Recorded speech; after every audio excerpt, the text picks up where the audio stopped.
Olá! A edição de hoje do Porto e Negócios vai abordar, entre outros temas, uma iniciativa inédita e transformadora para o futuro da formação profissional no Porto de Santos.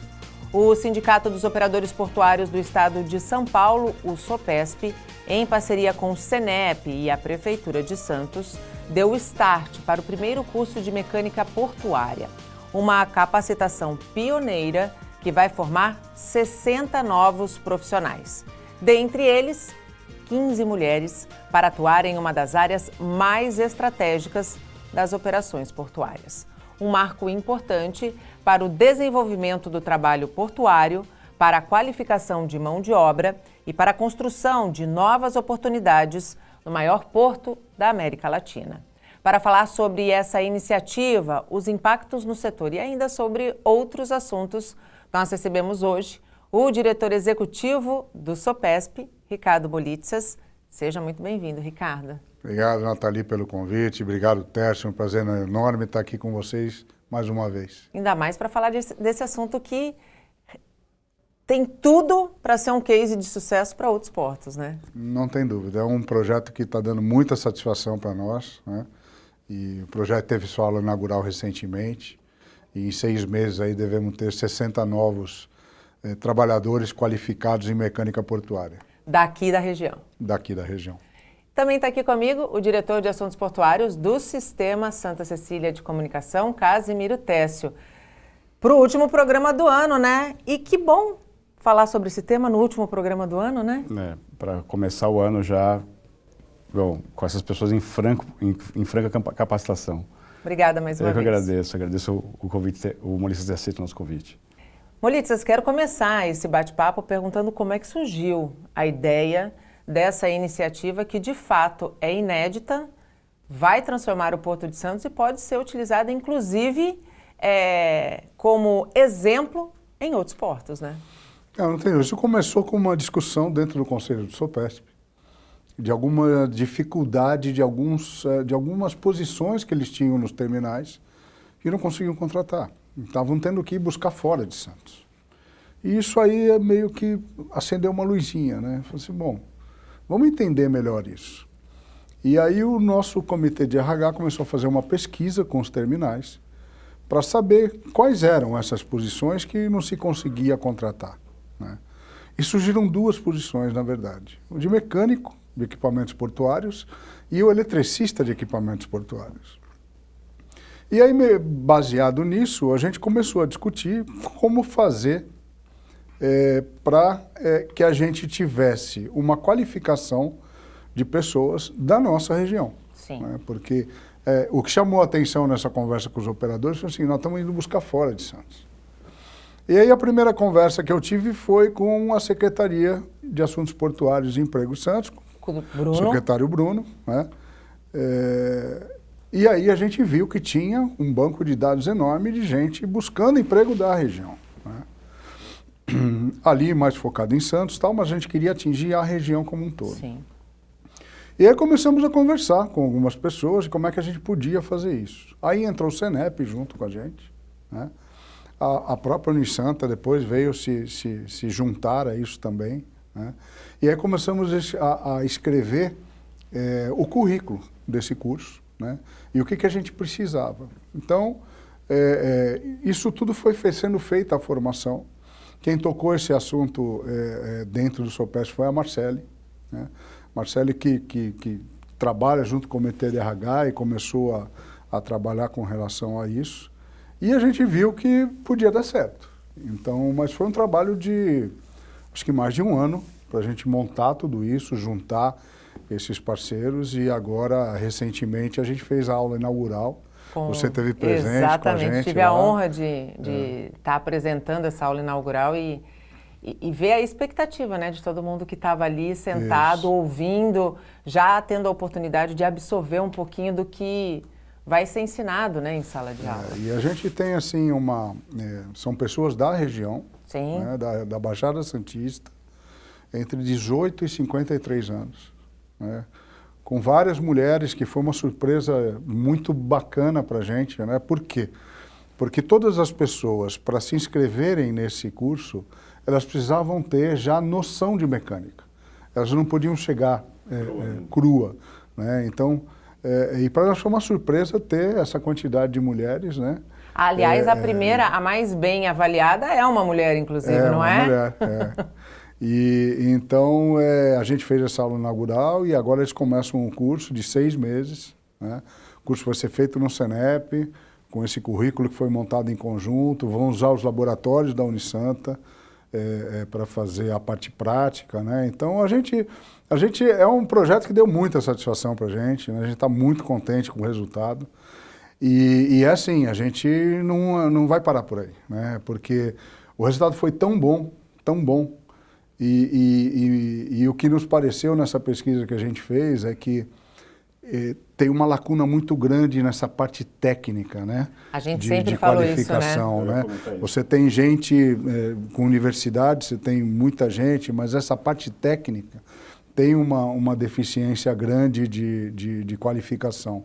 Então, a gente vai focar nisso. Obviamente, o segundo deve ser o de elétrica, Sim. que foi o que surgiu na pesquisa, mas a gente vai seguir com isso, sem dúvida nenhuma, fazendo a qualificação, porque o objetivo qual é? É fazer com que as pessoas da região estejam buscando emprego, sejam qualificadas para trabalhar num equipamento de logística que a gente tem no país, que é o Porto de Santos. E na verdade, assim, não deixar, inclusive, que talentos saiam daqui, porque não tem a oportunidade de onde atuar, né? E isso é um assunto que a gente fala desde a primeira temporada que a gente está junto, né, Técio?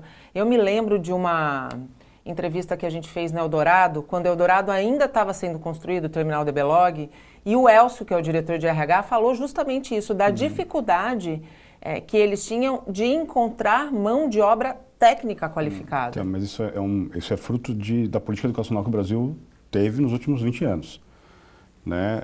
Eu me lembro que quando eu estava no colegial, né, no ensino médio, existia uma disputa para entrar nas escolas técnicas federais, nas escolas técnicas estaduais. Sim.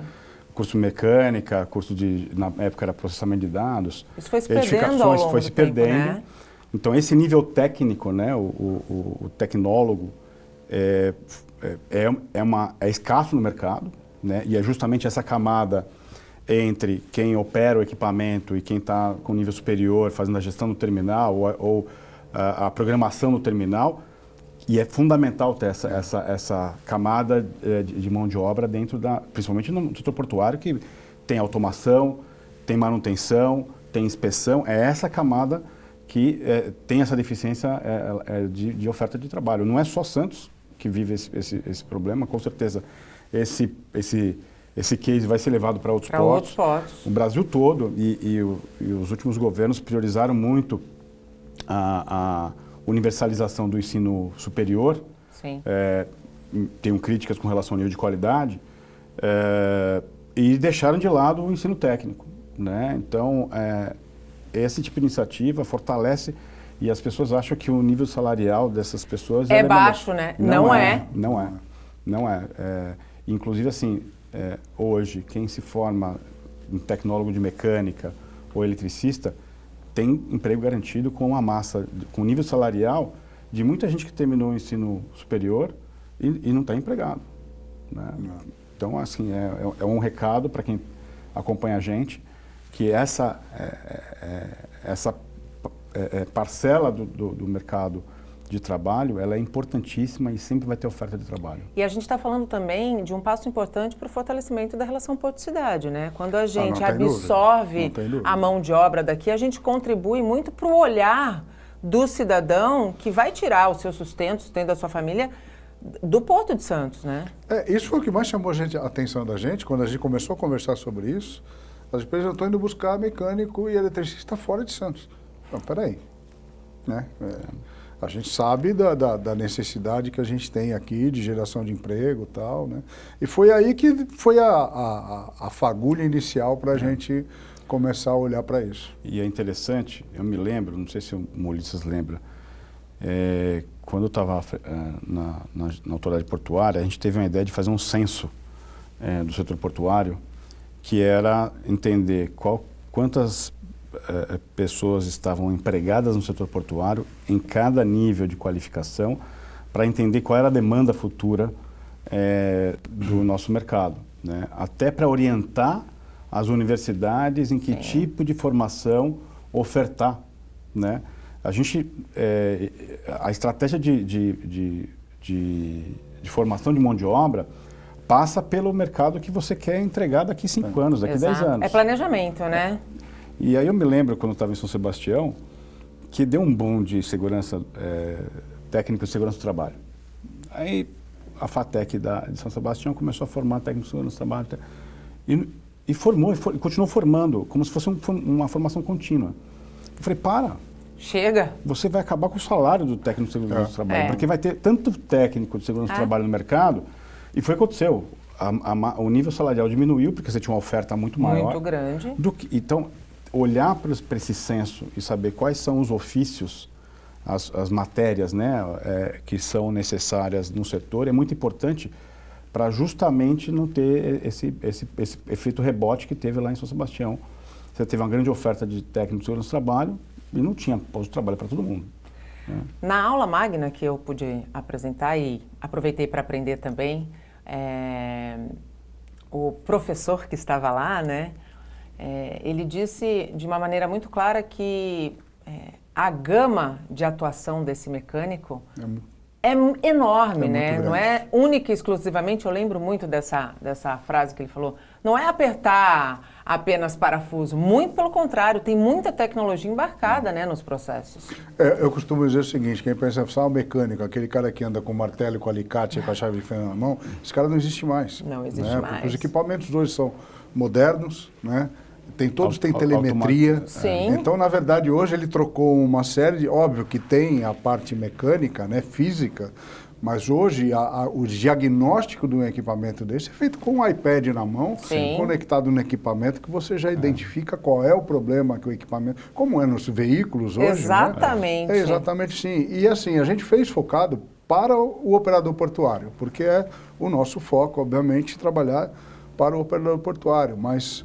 O mercado não é só no operador portuário. Você tem todo o retroporto hoje que usa equipamento que também se usam nos operadores portuários, né, que vai certamente absorver essa mão de obra. Então a expectativa também é muito grande, né, para que a gente termine o curso e ver o resultado, né, de contratação desses 60 primeiros alunos que estão participando. Embora o curso não garanta a vaga já no mercado de trabalho, certamente eles vão ser facilmente absorvidos, né? E digo mais, se não diretamente no terminal, o que existe hoje é uma tendência de você subcontratar a manutenção, até mesmo porque você não precisa de um técnico de manutenção, às vezes 100% alocado no seu terminal. Sim.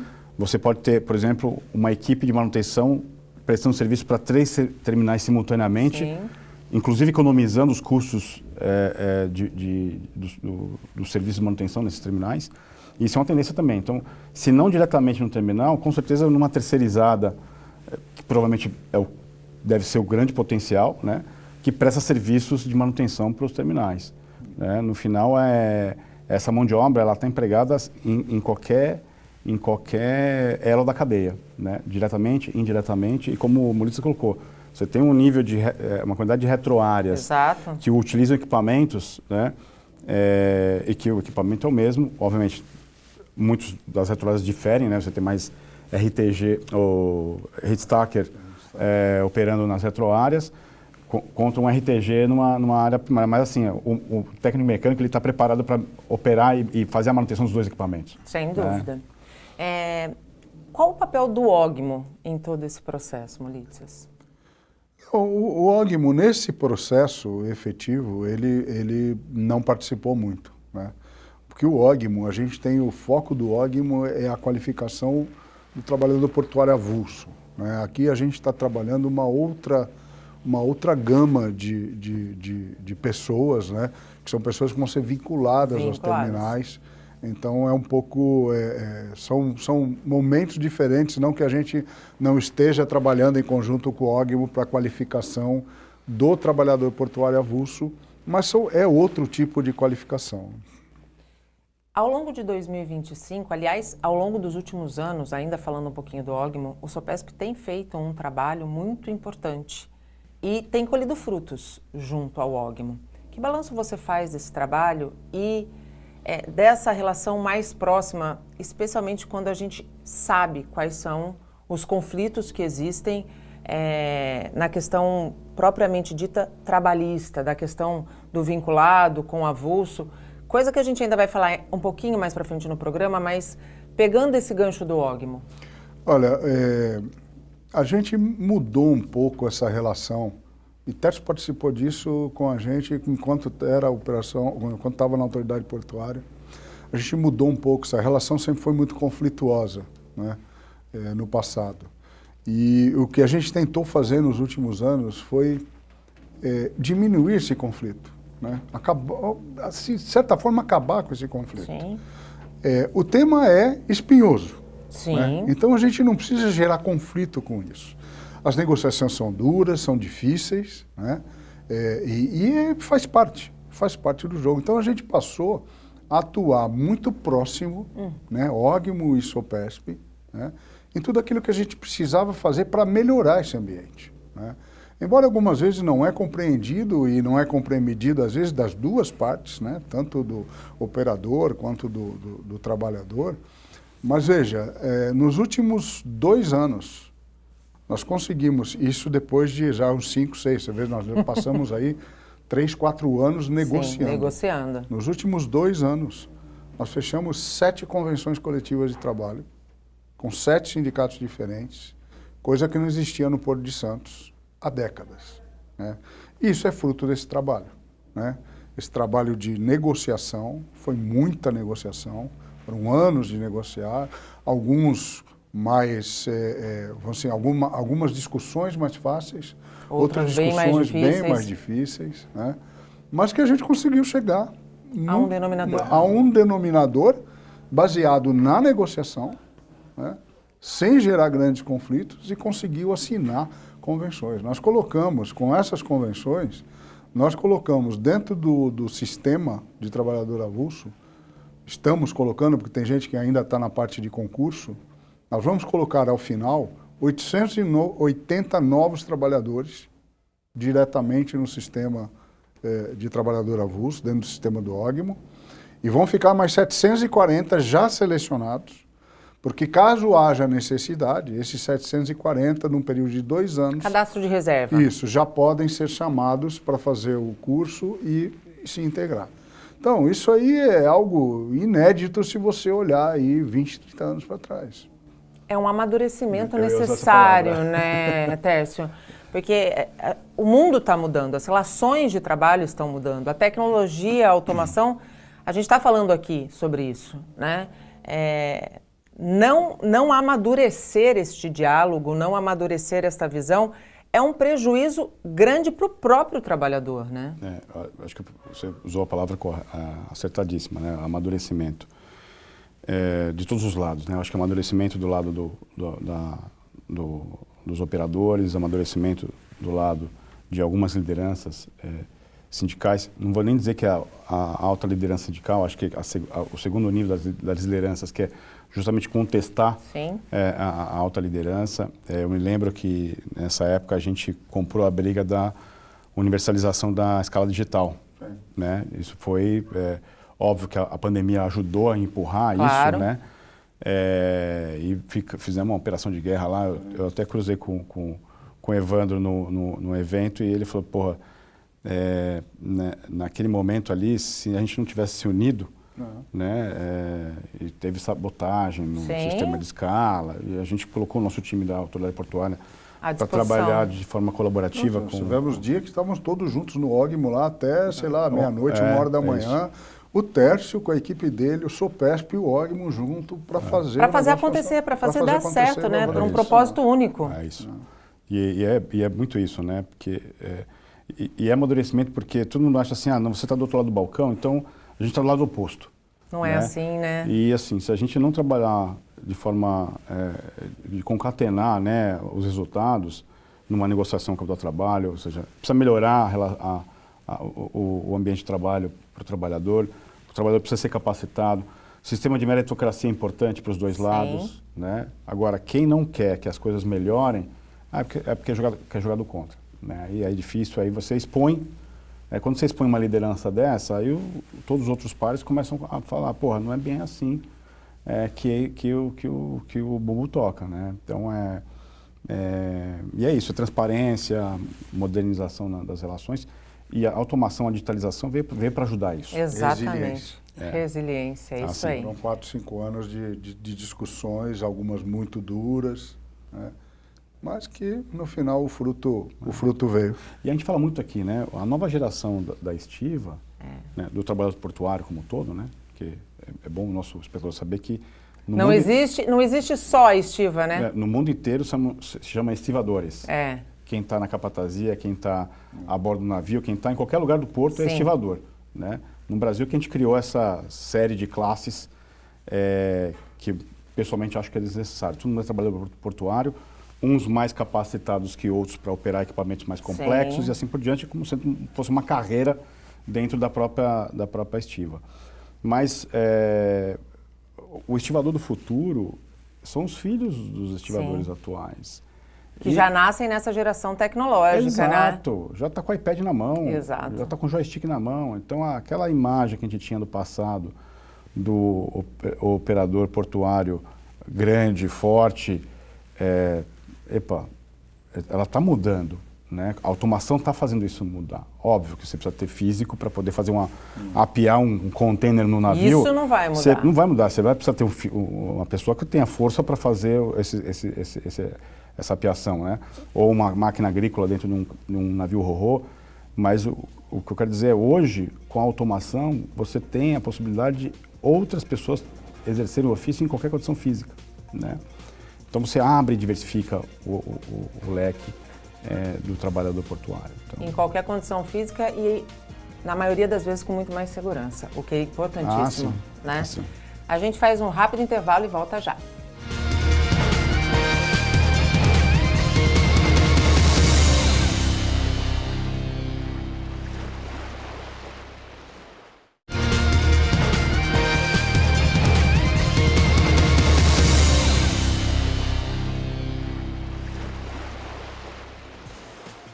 Estamos de volta e hoje recebemos Ricardo Molitsas, diretor executivo do Sindicato dos Operadores Portuários do Estado de São Paulo. Também está comigo o diretor de Assuntos Portuários do Sistema Santa Cecília de Comunicação, Casimiro Técio. Nesse bloco a gente segue falando um pouco mais sobre o curso inédito de Mecânica Portuária, uma iniciativa do SOPESP. Nós falamos no primeiro bloco sobre a participação que surpreendeu o SOPESP de mulheres. Técio, na tua avaliação e na tua avaliação também, Molitsas, a que se deve esse fator das mulheres, de fato, sentarem à mesa e se sentirem capazes de estar no mesmo patamar que homens com qualificação? Eu acho que são capacitadas. Aqui, no final, a gente terminou o primeiro bloco falando de amadurecimento, né, de evolução da nossa comunidade portuária. E você ter mais mulheres à frente das operações portuárias é um processo evolutivo. Do mesmo jeito, quando eu entrei na faculdade de engenharia, de 750 alunos, acho que não tinha mais do que, naquela época, não chegava a 100 mulheres. Né? Hoje, você tem muito mais mulheres na engenharia. Então, acho que é um processo evolutivo de dar o espaço, né? E elas conquistarem o espaço. Então, acho que não tem... São tão competentes quanto, né? E tenho certeza que, como a Molissa colocou no primeiro bloco, a que está ranqueada aí como uma das melhores alunas, né? É uma mulher, enfim. E faz parte do game, né? Acho que cada um se qualifica, se projeta, independente do gênero. E essa transformação é importante também, né? O secretário Bruno Orlandi, quando falou na aula inaugural, ele fez um paralelo da evolução, né, das profissões. E ele disse, eu não tenho dúvidas de que o futuro no setor portuário também é o salto alto, né? Assim, eu acho que a mulher pode estar onde ela bem quiser estar, né? Ela só precisa se preparar para isso, né? Eu não vejo hoje diferença houve a diferença, mas não por conta de né, de competência, existiu, sempre existiu ao longo, é histórico isso, né?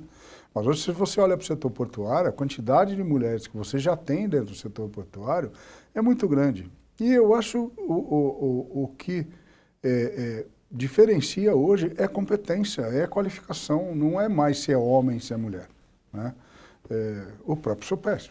Sim. Se a gente olhar o Sopesp hoje, nós temos mais mulheres dentro do Sopesp, da equipe do Sopesp, nós temos mais mulheres do que homens, né? Então, assim, eu acho que é isso, é relacionado à competência.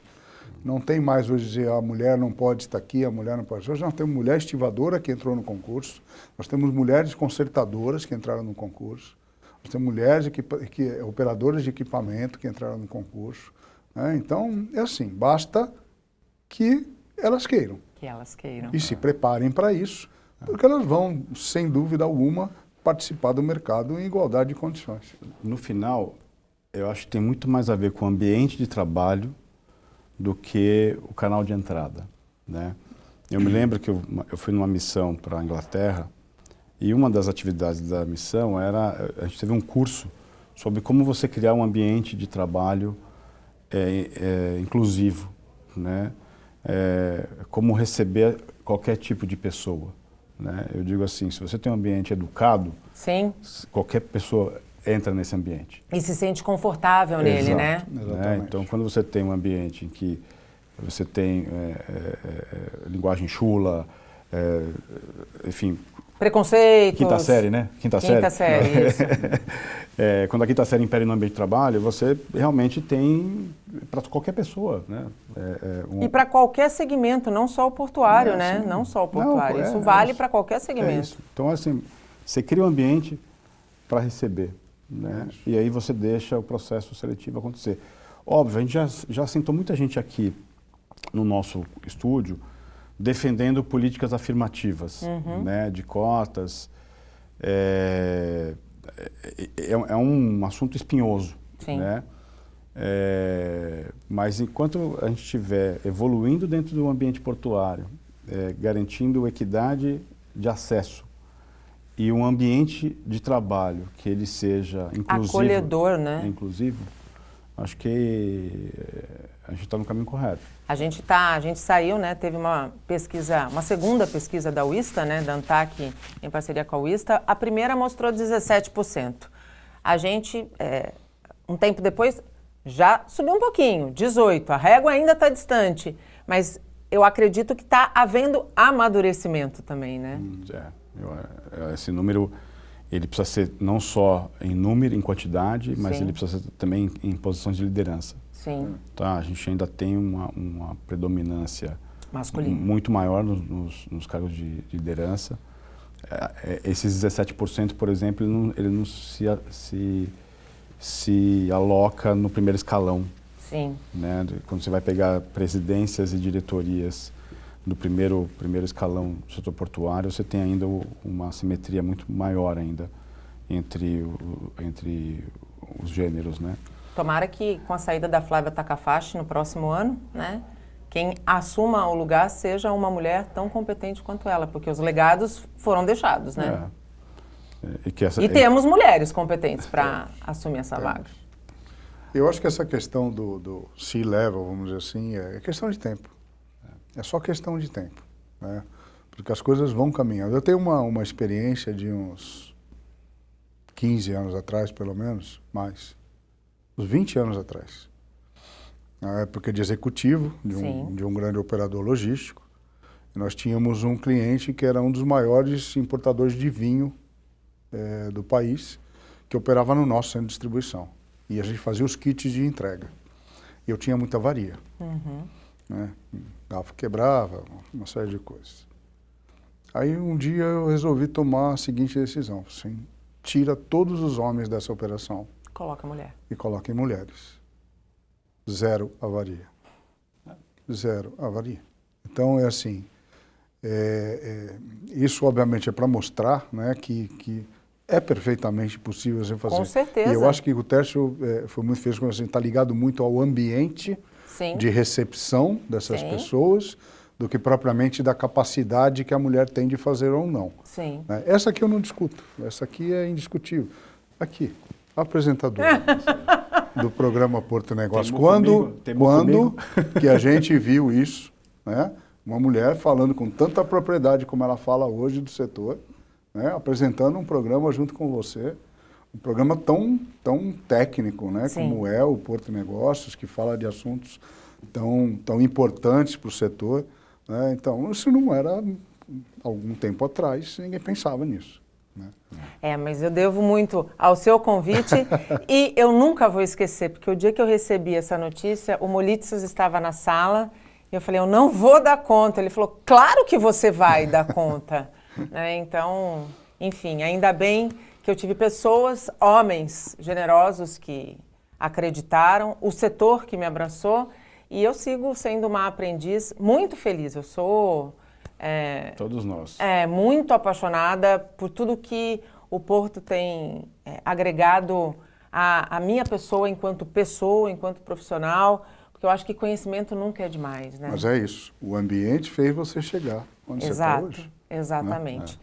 Para a gente fechar esse assunto da formação de mecânica portuária, você disse que vão ser 6 meses de aula, uma formação de 6 meses. Dentro desta grade, visitas técnicas estão programadas? Estão programadas visitas técnicas nos terminais, inclusive visita técnica no Porto, para eles conhecerem o Porto, que a gente quer fazer pelo canal, porque é a melhor forma que você tem de fazer alguém entender o que é o Porto é pelo canal. Então está tudo isso programado. As empresas estão participando com a gente desse processo. Né? Por exemplo, muitas empresas patrocinaram, tivemos inúmeros patrocínios de empresas, então eles ganharam, hoje eles têm camisa, eles têm uniforme, com curso de mecânica portuária, ganharam mochila, tudo isso, obviamente, o setor se engajou junto nisso. Cria senso de pertencimento também, exatamente, né? para que a gente conseguisse fazer. Pertencimento, acho que conhecimento, né? Eu defendo muito o fortalecimento do ensino técnico no nosso ambiente portuário, né? Porque às vezes, e é engraçado que em alguns países a diferença salarial entre um engenheiro e um técnico não é alta. Né? Você vai para a Alemanha ou para o Japão, a diferença salarial ela é muito próxima de um engenheiro nível superior de um técnico nível superior. Né?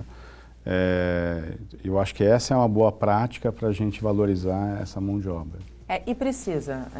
O Brasil, ainda bem, né, não fica devendo com relação a outros portos. Tem problemas, mas ele precisa seguir as boas práticas que já são desenvolvidas mundo afora. Né? Sim, sem sombra de dúvida.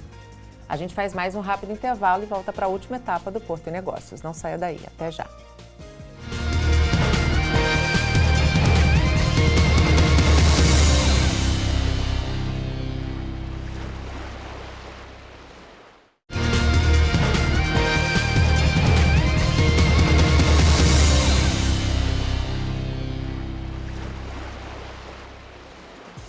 Estamos de volta e hoje recebemos Ricardo Molitzes, diretor executivo do Sopesp.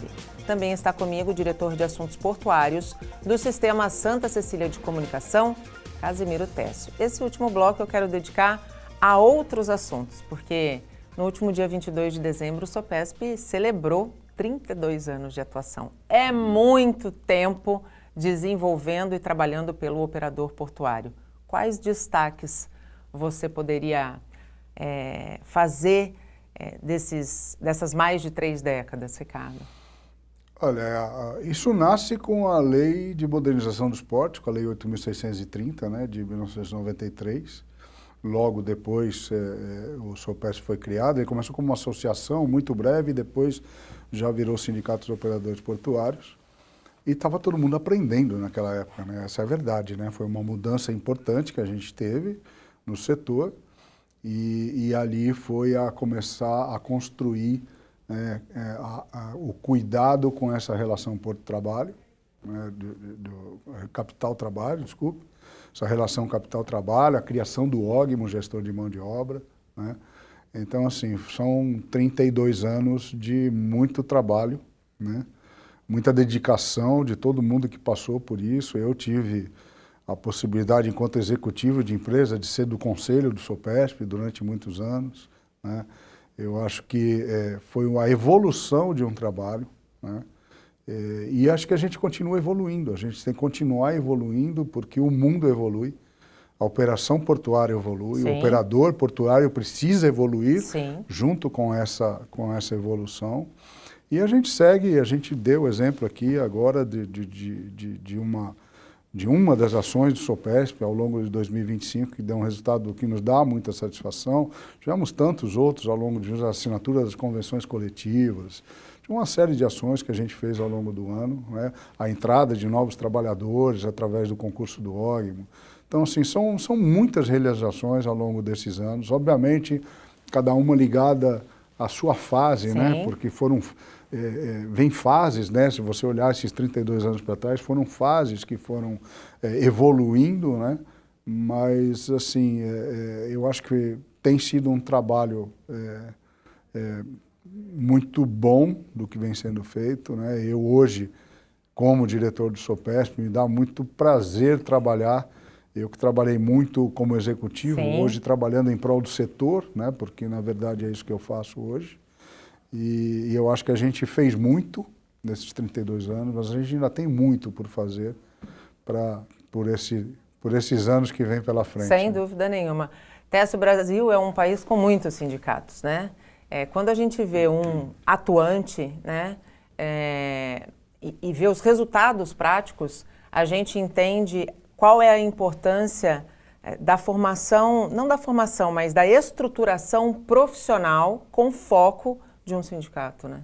Sim, os sindicatos nascem, obviamente, das relações de trabalho, né?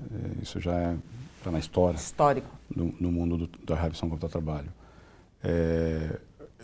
A gente falou no segundo bloco sobre o amadurecimento das relações entre as instituições. Quando a gente tem essa evolução, esse amadurecimento de saber ceder dos dois lados e a gente construir um porto melhor, você tem um ambiente fértil, né, para negociação. E óbvio que a gente sabe que existem poderes, interesses políticos por trás dessas negociações. Sim. Você tem grupos sindicais distintos, né, disputando o mesmo sindicato, aí existe uma disputa política. Sim. Né? Quanto mais transparência você der às relações, e eu digo isso para todo mundo que está associado a um sindicato, seja como trabalhador, seja como empresário, Sim. Né? Uma diretoria que trabalha em cima de uma plataforma de transparência na informação, transparência na relação, nas negociações. Eu já presenciei negociação com o sindicato que era de um jeito e vinha público de outro jeito, né? A gente tinha até aquela máxima assim, não, é jogo jogado, né? Eu deixo você bater em mim, né? Quando o capital fala, não, você pode bater em mim que eu sei que é seu papel. Seu papel é bater. Seu papel. Mas bate até aqui só, tá? Porque a gente negocia até aqui. Então, não é assim, né? Eu acho que a evolução está mostrando que cada vez mais óbvio que existem forças que não ajudam a remar nesse sentido, né, de melhoria do ambiente de trabalho, mas eu acredito que quem rema nesse sentido, além de remar na direção certa, consegue atingir metas mais sólidas, né, e entrega resultado. É isso. Então, assim, é isso. Esse exemplo de você ter já 7 convenções dos 8 sindicatos, né? Acho muito sindicato. Já manifestei isso aqui já várias vezes, né? A gente fala que aqui a gente tem sindicato da tinta do pintor amarelo, sindicato da tinta da tinta azul, verde, sei lá. E dá-lhe resiliência para o Sopesp, tá vendo? Exato. Lá fora é um sindicato só. É só. É até mais duro para negociar com um sindicato único, né? Você pega nos Estados Unidos, é muito dura a negociação com o sindicato. E é um sindicato único. Antuérpia também é um sindicato único. E é pesado a negociação. Mas é um só, né? Mas é um só. Quando todo mundo entra em consenso, a coisa flui muito mais rápido. Para 2026, Ricardo, quais são, se dá para elencar as prioridades do Sopesp? Olha, a gente tem uma prioridade estabelecida já há bastante tempo, que é com relação aos acessos do Porto de Santos, né? Eu já vim aqui, já falei isso aqui pelo menos umas 4, 5 vezes. E a gente está fazendo um trabalho agora, que vai ser um trabalho... Porque assim, o que a gente sentiu a necessidade? Eu falo sobre isso há 4, 5 anos, né? Alguns Sim. me chamam do chato do acesso já. Mas eu não vou parar, porque eu acho que é a forma de você conseguir movimentar.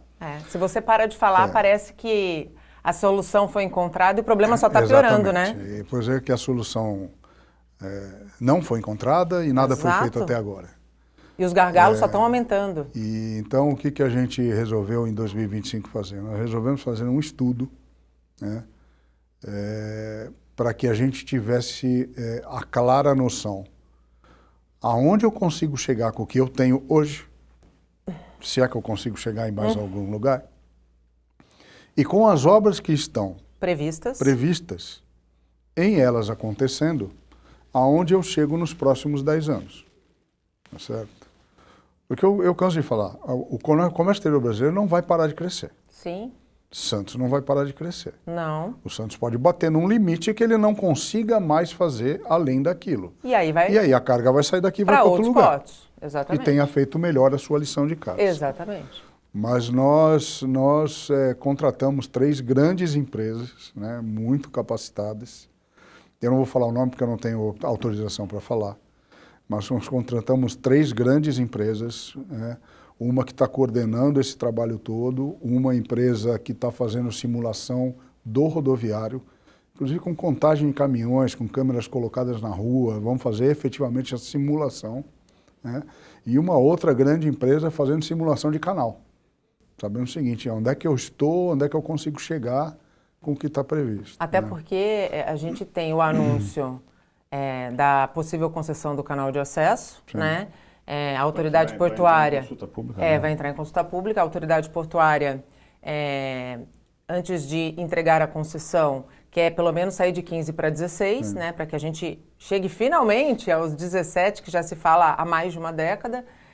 E temos a FIPS, né? Porque quando a gente fala também de acesso, a FIPS tem feito entregas importantes e pelo que parece do cronograma, a questão trilhos está muito bem encaminhada. Né? Até por isso a gente não colocou trilhos no estudo que nós estamos fazendo, porque eu acompanho o assunto FIPS muito antes de a FIPS aparecer. Sim. Né? Eu trabalhei junto, o Sopesp se colocou junto na modelagem do que ia ser feito, né? Foram 2 anos de discussão e depois veio a FIPS, e a FIPS está andando, tem lá os seus percalços para resolver, mas está andando, aumentou produtividade, aumentou capacidade. Algumas obras entregues com antecedência. Exatamente. Né? Então, assim, por isso a gente não olhou para o ferroviário, porque a gente entendeu que não era o momento de olhar para o ferroviário, porque ele está resolvido. O que precisa agora é só efetivamente terminarem as obras que estão em andamento. Né?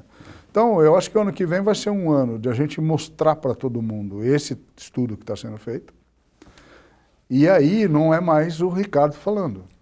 E aí eu tenho uma base de 3 grandes empresas que estão trabalhando junto conosco para dizer, olha, essa é a nossa realidade. E aí certamente eu vou aparecer muito mais falando de novo sobre esses assuntos. E isso precisa escalar, né? Não dá mais para a gente ficar anunciando recorde do recorde, sendo que a gente está percebendo que existe o recorde, mas a carga já está indo embora. O problema porque é esse. a gente não está conseguindo fazer...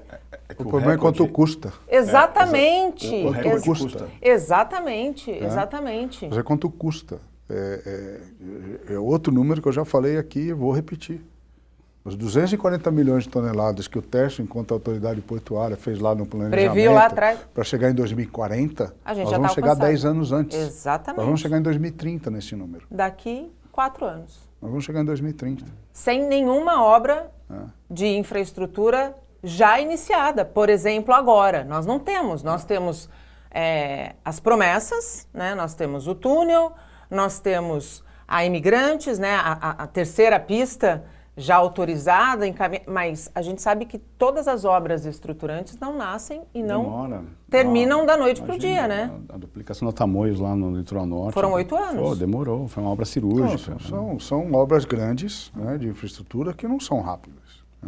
Então, eu acho que a grande discussão para a gente ao longo desses anos das obras acontecendo, e algumas efetivamente já começaram aí muito tímidas, mas já estão andando, né? O projeto da Imigrantes está sendo terminado, algumas intervenções já estão sendo feitas na margem esquerda, mas assim, nós temos 4, 5 anos pela frente. Sim. Né? Em 4, 5 anos pela frente, nós estamos lá nos 240 milhões de toneladas. Espero que estejamos. Eu acho que a grande discussão nossa hoje, o que a gente quer demonstrar com esse estudo que a gente está fazendo, é assim, como é que eu chego lá? Como é que eu vou conseguir chegar lá? Até que essas obras estejam Como é que eu vou conseguir prontas. chegar lá e como é que eu vou oferecer a essa carga um ambiente propício? Né? Assim, quanto custa essa operação dessa carga? Né? Porque quando a gente fala de, batemos recorde, com o recorde vem um efeito que é, eu estou jogando o meu ativo no limite da capacidade. Sim. A gente já falou aqui várias vezes sobre terminais operando no limite da capacidade. Isso acaba impactando no nível de serviço. Sim. Né?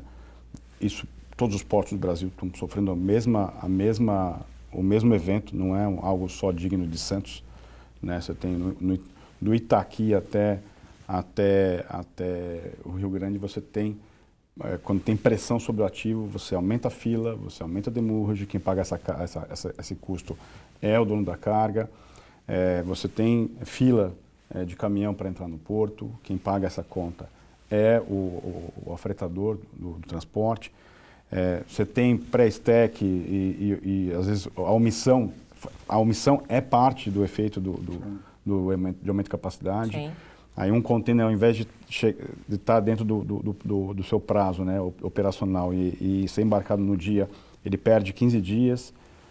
Para eventualmente uma carga como algodão, uma carga como café, que não perde tanto 15 dias dentro do container, mas quando você vai para uma fruta, Sim. você tem o shelf life da fruta sendo impactado por esses 15 dias a mais aí esperando o próximo serviço. Então, isso tudo é um custo, né? Então, quando alguém fala assim, batemos recordes, calma. A que preço? A que preço? A que preço? Porque no fim das contas, quem vai pagar essa conta é o consumidor na gôndola do supermercado. Não é isso, tira a competitividade do nosso produto. Exato. Exato. Por exemplo, hoje nós somos o Porto de Santos, e acho que a gente já falou sobre isso aqui, todo mundo acha que o Porto de Santos é container, o Porto de Santos não é container. Ele é um porto Tem uma multipropósito. parcela importante, Exato. mas o Porto de Santos hoje, a grande movimentação dele é granel sólido. Sim. Né? E granel sólido tem preço determinado em bolsa. Então não tem essa, aumentou o custo ou aumenta o preço da soja. Não tem essa. Né? Então é uma questão de competitividade mesmo do nosso produto. Isso é para todo mundo, para o algodão, para o café, para a soja, para o milho. Para o milho, para o etanol. para o açúcar. Se você perder a competitividade no porto, quem perde é o campo. É o campo, é o agronegócio, é a economia do país. Ricardo, muitíssimo obrigada pela tua participação. Desejo que 2026 seja tão próspero como foi 2025 e que não falte resiliência. É isso aí. A resiliência é importante nesse ambiente, mas obrigado, Nathalie, obrigado, Tércio, pelo convite. É sempre um prazer muito grande estar aqui com vocês discutindo sobre o setor, né? E que todos nós tenhamos um 2026 com muita saúde, muito trabalho pela frente, que a gente vai chegar lá. Vai chegar. Tércio, obrigada mais uma vez. Obrigada por 2025 e que 2026 siga e seja ainda mais incrível do que esse ano que está terminando. Com certeza. Eu quero agradecer a sua paciência comigo o ano inteiro. Toda a equipe aí que está por trás da telinha. Sim. Que também tem paciência com a gente. E é você que está em casa, né? Que é a principal razão aí da nossa motivação do lado de cá. Sem dúvida. 2026, aguarde a gente. Nos aguarde. O Porto e Negócios termina agora. Eu e Casimiro Técio faremos uma pausa. A gente vai descansar um pouco, curtir a família e volta no começo de fevereiro com as edições inéditas, sempre às quintas-feiras, a partir das 8 da noite. Até lá, vocês vão poder rever as melhores edições deste ano. E teve muito conteúdo bom. A nossa equipe, que é engajada e comprometida aqui no estúdio e fora dele, o meu, o nosso muito obrigada. Sem vocês, o Porto e Negócios não existiria. A vocês, nossos telespectadores, nossa razão de estar aqui, muito obrigada. Um Natal de paz, amor e um ano novo excepcional, com muitas razões para sorrir e agradecer. Até 2026. Tchau!